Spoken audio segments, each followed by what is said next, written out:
বিষয়ে আপনার কি মনে হয়? আমি আপনার মতামত জানতে চাই। আপনি তো জনগণ, আপনি জনগণ, আপনার কি মনে হয়? তার মানে আমিও সেটাই দেখেছি, সেম জিনিস আমিও দেখেছি। এখন আমি আসলে সঠিক সমাধানটার অপেক্ষায় আছি। দিন চলে তাহলে আমরাও সেখানেই পার্টিসিপেট করব। এখানে পার্টিসিপেশন হবে না এমন কিন্তু না। আজকে একদিনের জন্য এসে দাঁড়ানো তাও না। এর আগেও কিন্তু আর্টিস্টরা বিক্ষিপ্তভাবে হচ্ছে বিভিন্ন জায়গায় এই জিনিসটার এগেনস্টে কথা বলেছেন। সো জেনোসাইডের পক্ষে আসলে কথা বলার কিছু নেই। আর স্টুডেন্টরা আমাদের ফিউচারকে যখন আমরা এভাবে রাস্তায় গুলিবিদ্ধ অবস্থায় দেখব আমাদের প্রশাসন দ্বারা, এটা কখনোই কাম্য না। সো আমি বিশ্বাস করি যে এই মানে দুর্দিনের একটা সমাধান হবে, কিন্তু সেটা খুব দ্রুত হোক, এইভাবে আর রক্তক্ষরণ না হোক, এটাই এক্সপেক্টেড। জামাত শিবির বা তৃতীয় শক্তি কেউ তাকে গুলি করা হয়। আমরা গণমাধ্যমে দেখলাম যে তাকে সরাসরি পুলিশ গুলি করেছে, এই বিষয়টা এ বিষয়ে আপনার কি মনে হয়?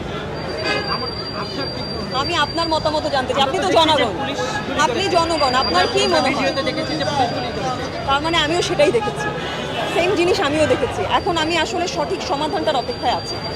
সো আমি এটা নিয়ে কোনো কমেন্ট এই জন্যই করতে চাই না, কারণ হচ্ছে যেটা চোখে দেখেছি সেটাকে অবিশ্বাস্য যদি মনে হয় তাহলে আমাকে আসলে আরও পরিষ্কার হতে হবে কি আসলে ঘটেছিল। যা দেখানো হচ্ছে সেটা সত্য না, যা বলা হচ্ছে সেটা সত্য।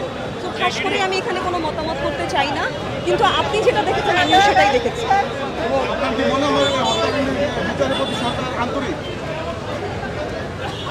আন্তরিক যদি হতেন তাহলে তো আজকে সবাই রাজপথে থাকতেন না। প্রশ্নের উত্তর আপনাদের সামনেই আছে।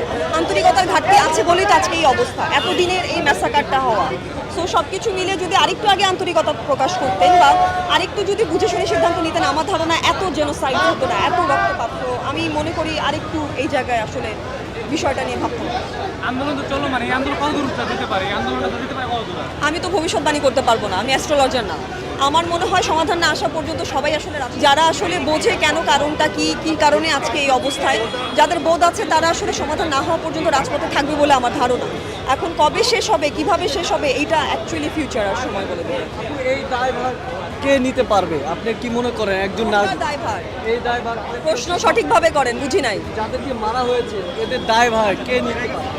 কে নেয়া, কার নেয়ার কথা, কে মেরেছে, কার নেয়ার কথা, এই প্রশ্নের উত্তর সবাই জানে। আমাকে এই প্রশ্ন ইন্ডিভিজুয়ালি করে কোনো লাভ নেই। এই সমস্ত মানে অহেতুক প্রশ্নের কোনো উত্তর আমি দিব না, যেগুলোর উত্তর সম্মুখীন আছে। সব সংখ্যার মধ্যে এটা আলোচনায় আছে যে যারা যারা হচ্ছে গিয়ে এই যে ইনজুর্ড হয়েছে, যারা যারা নিহত হয়েছে, তাদের সঠিক বিচারটা চাওয়ার কারণেই তো আজকে আসলে সবাই রাজপথে নেমেছে, কারণ সুষ্ঠু বিচার হয়নি, আসামিদের নাম ইন্ডিকেট করা হয়নি। সো যেহেতু আমরা এখন পর্যন্ত কোনো সঠিক সমাধান পাইনি, যার কারণেই রাজপথে দাঁড়ানো।